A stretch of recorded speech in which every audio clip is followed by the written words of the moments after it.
Hey guys, तो स्वागत है आपका कैप्टन B2 के चैनल में, जहां आज हम बात करने वाले हैं कि क्या एज ऑफ अल्ट्रॉन का अल्टरनेट सीन इंस्पायर्ड था इंडिया के मूवी एथेरम से, जिसको आप लोग रोबोट के नाम से भी जानते होंगे। असल में मैंने एक शॉर्ट बनाया था जिसमें मैंने ये बात कहा था, प्लस प्रूफ के नाम पर जो रूसो का एक इंटरव्यू का क्लिप भी ऐड किया था, जिसमें उन्होंने ही कहा था कि रोबोट मूवी के एंडिंग में जो एक सीन था वो एज ऑफ अल्ट्रॉन के एक एंडिंग को इन्फ्लुएंस करने वाला था। Robo had influenced Avengers Age of Ultron and that there was a sequence that was directly influenced by the end of Robo. जिस इंटरव्यू से मैंने वो क्लिप डाला था उसमें उन्होंने एक और लाइन कहा था कि मैंने इस बारे में बात किया है कि कैसे एज ऑफ अल्ट्रॉन का एक अल्टरनेट सीन इन्फ्लुएंस होने वाला था रोबोट मूवी के एंडिंग से, विच इम्प्लाइज कि दो वो एज ऑफ अल्ट्रॉन का पार्ट नहीं थे, उन्होंने इस पर किसी से बात किया है एंड पाया है कि एज ऑफ अल्ट्रॉन का एक सीन इन्फ्लुएंस होने वाला था रोबोट मूवी से। अब ये तो उन्होंने नहीं कहा कि उन्होंने ये बात किससे की, बट ऑब्वियसली उन्होंने ये बात मार्वल की टीम से की होगी या डिस्कस किया होगा, तभी तो उनको इस कॉन्सेप्ट आर्ट के बारे में भी पता होगा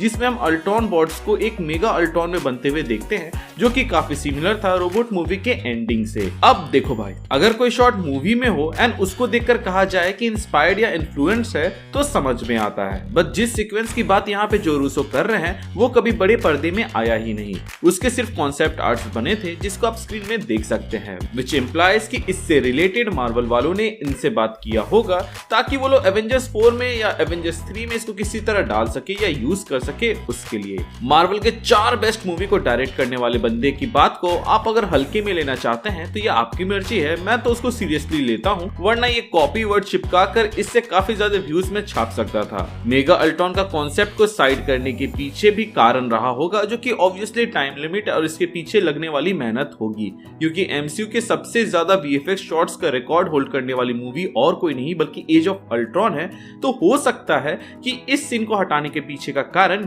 यही होगा। एज ऑफ अल्ट्रॉन में 3000 शॉट्स ऑफ वीएफएक्स लगे थे, वहीं इसके बाद गार्डियंस ऑफ द गैलेक्सी आती है जिसमें 2750 वीएफएक्स शॉट्स लगे थे। इसके बाद इन्फिनिटी वॉर और एंड गेम जैसे फिल्में आती हैं जिसमें 2500 वीएफएक्स शॉट्स लगे थे। ज्यादा वीएफएक्स शॉट्स मतलब ज्यादा मेहनत, जो कि लिमिटेड टाइम में होने से रहा। इसीलिए जो एज ऑफ अल्ट्रॉन में जो सीन होने वाला था जिसमें सारे अल्ट्रॉन्स मिलके एक बड़ा सा मेगा अल्ट्रॉन बनाते, उसको साइड कर दिया गया और इसीलिए आप उसका सिर्फ कॉन्सेप्ट आर्ट यहाँ पर देख सकते हैं। बट क्योंकि ये कॉन्सेप्ट कूल था इसलिए इसको इस्तेमाल किया मार्वल के लेगो एवेंजर्स रीअसेंबल्ड के अंदर, जहां पे एवेंजर्स टेक ऑन अल्ट्रॉन के एंडिंग में आप देख सकते हैं कि अल्ट्रॉन बॉट्स एकजुट होकर एक मेगा अल्ट्रॉन बनते हैं और यहाँ एवेंजर्स से लड़ते हैं। अब इन्फ्लुएंस्ड होना या इंस्पायर्ड होना गलत नहीं है, क्योंकि आपके पास उस वक्त एक मौका रहता है क्रिएटिविटी दिखाने का। जो मेगा अल्ट्रॉन बनता वो जरूरी नहीं कि रोबोट मूवी के जैसे ही एक ह्यूमन फॉर्म या दूसरे तरीके में आता, वो एक अलग ही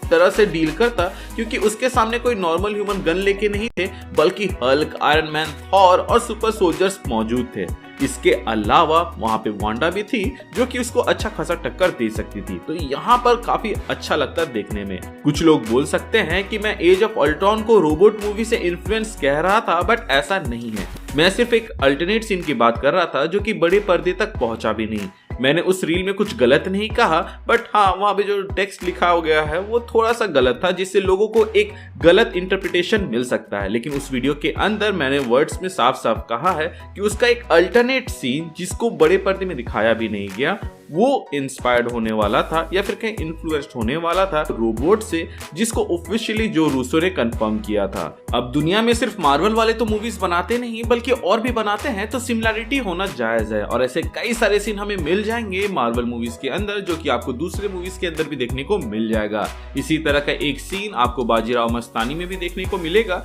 जहां पे बाजीराव दूर से आ रहे तीर को रोकता है, जो कि काफी सिमिलर है वेनवू के इंट्रोडक्शन सीन में, जो कि आप स्क्रीन में देख सकते हो। अंतर सिर्फ इतना है कि बाजीराव के पास लंबे तलवार जैसा कुछ था, वहीं वेनवू के पास 10 रिंग्स था। इस तरह की चीजें मैं पॉइंट आउट कर सकता हूं, लेकिन इन सब के ऊपर कोई भी टिप्पणी नहीं की गई है मार्वल द्वारा, तो मैं इसको यहाँ पे नहीं कहता कि वो इससे इंस्पायर्ड है, इन्फ्लुएंस्ड है या फिर कॉपी है, क्योंकि इसके बारे में हमें पता नहीं। हो सकता है कि अननोइंगली ये सीन सेम हो गया हो, या फिर हो सकता है कि किसी ने देखा हो एंड उसके बाद से इसको यहाँ पे डाल दिया हो एंड सोचा हो किसी को क्या ही पता चलेगा। सो माय डियर फ्रेंड्स, मेरा मोटिव सिर्फ एक इन्फॉर्मेशन को पास ऑन करना था, ना कि कुछ गलत अफवाह या फिर कहे बात को फैलाना, तो अगर आपने उस वीडियो में कही गई किसी बात को गलत तरीके से इंटरप्रेट कर लिया है तो आई होप इस वीडियो के अंदर वो सारे डाउट्स क्लियर हो गए होंगे। आपका क्या विचार है इस विषय पर आप हमें कमेंट सेक्शन के जरिए बता सकते हैं। बाकी चैनल में नए हैं तो चैनल के दूसरे वीडियोस को देख लीजिएगा, जो कि आपको अच्छे लगे तो सब्सक्राइब कीजिएगा और अच्छे ना लगे तो फिर स्किप मार दीजिएगा, क्योंकि इस वीडियो के बेसिस पे मैं तो आपको नहीं कहने वाला कि आप सब्सक्राइब करो, क्योंकि ये एक क्लैरिफिकेशन वीडियो था। मेन वीडियोस आपको हमारे चैनल पे मिल जाएंगे। Thank you for watching this video.